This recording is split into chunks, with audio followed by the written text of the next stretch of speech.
For a time, James Spader seemed to vanish from Hollywood without warning. One day, he was on screens everywhere, captivating audiences, delivering performances that lingered long after credits. The next, he disappeared. No press releases, no grand farewell, no public announcement. He didn't leave because of scandal or failure. He left because he wanted to. And that leaves a question. Why did James Spader step away, and why did it never seem to trouble him? Spader's early life offers clues.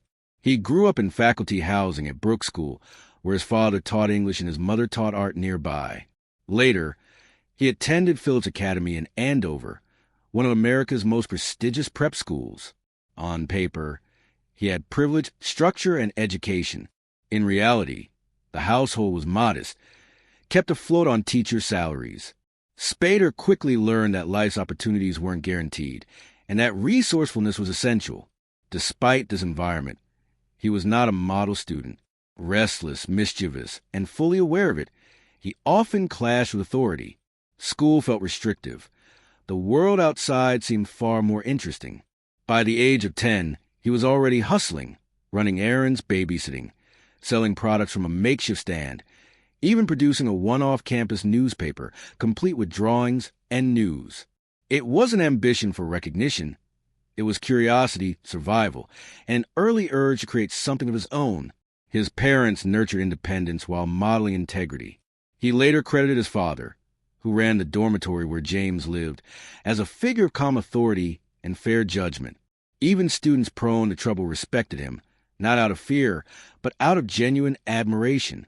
Those early observations of human behavior, how people act when no one is looking, would inform Spader's later work on screen. Everything changed when he discovered acting. The stage gave him focus like nothing else ever had. It wasn't just an outlet. It was a world that fit him. By 17, he left school and moved to New York City to pursue acting full-time. The transition was brutal.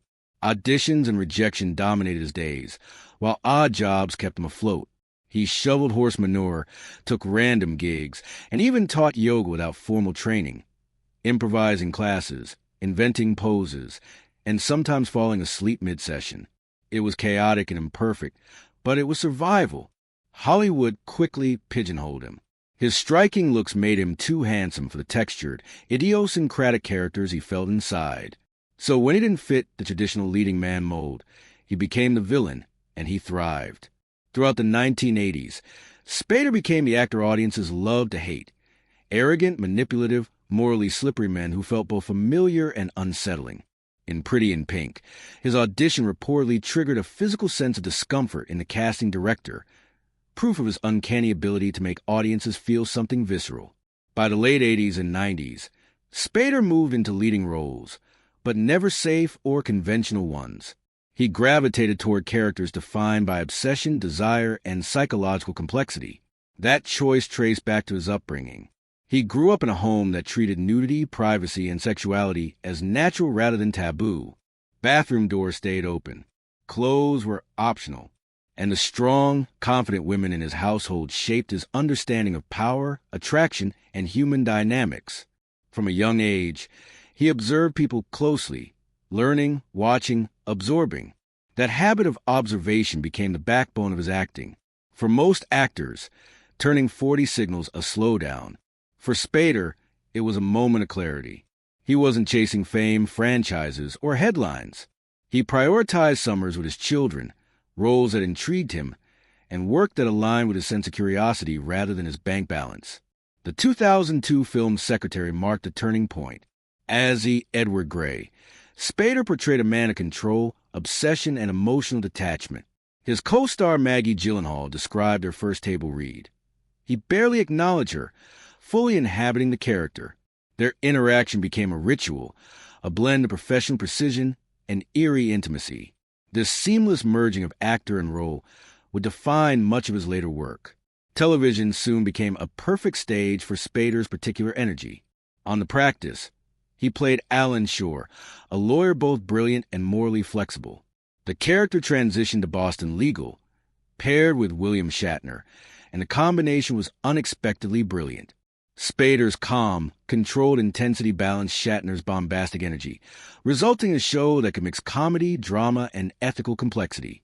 His performance earned consecutive Emmys and cemented his reputation as an actor who could dominate scenes with subtlety and precision. Spader's career is also defined by near misses and unconventional choices. He was deeply interested in playing Brick Tamland in Anchorman, a role that went to Steve Carell. While the character was loud, chaotic, and seemingly empty-headed, Spader recognized the humor and absurdity inherent in it. This highlights a recurring theme. He gravitates toward material that challenges expectations and stretches the boundaries of conventional performance. When Steve Carell left The Office, Spader entered as Robert California, a character initially intended for only a cameo. California was calm, manipulative, and unerringly self-assured, a stark contrast to Scranton's usual chaos. The character quickly expanded, becoming central to Season 8. Spader's performance was technically flawless, but his controlled, distant energy altered the show's dynamic. The Office thrived on vulnerability, awkwardness, and emotional exposure. Robert California was none of those things. He watched, judged, and commanded, a presence that intrigued but disrupted the ensemble rhythm. This period reflects Spader's career philosophy. He chooses work based on interest, not visibility or profit. From Dream Lover to Crash to voicing Ultron in Avengers, Age of Ultron, he gravitates toward roles that are intense, complex, or morally ambiguous. Even in blockbusters, he is rarely conventional. He is often unsettling, intelligent, and memorable in ways mainstream stars rarely are. Off-screen, his priorities reinforce this pattern. He built a family, slowed down to enjoy time with his children, and avoided the public spotlight. He is meticulous and obsessive on set, demanding emotional truth and precision. Yet outside of acting, he avoids industry politics, interviews, and the performance of celebrity. Acting for him is a craft, not a platform for fame. Spader's presence, commanding, intelligent, morally complex, has become his signature. Even when portraying gentler roles, there's always a latent intensity. He embraces characters others might shy away from, villains, misfits, and conflicted antiheroes. His work is celebrated but not omnipresent, respected but not mainstream. Ultimately, James Spader didn't fail or disappear by accident. He disappeared because he was deliberate, choosing craft, curiosity, and family over the relentless pursuit of fame. He works intensely when he chooses and vanishes when he wants. He has cultivated a career defined by quality over quantity, depth over visibility, and obsession over spectacle. That balance between intensity and absence, presence and retreat, makes him one of the most compelling and enigmatic actors of his generation.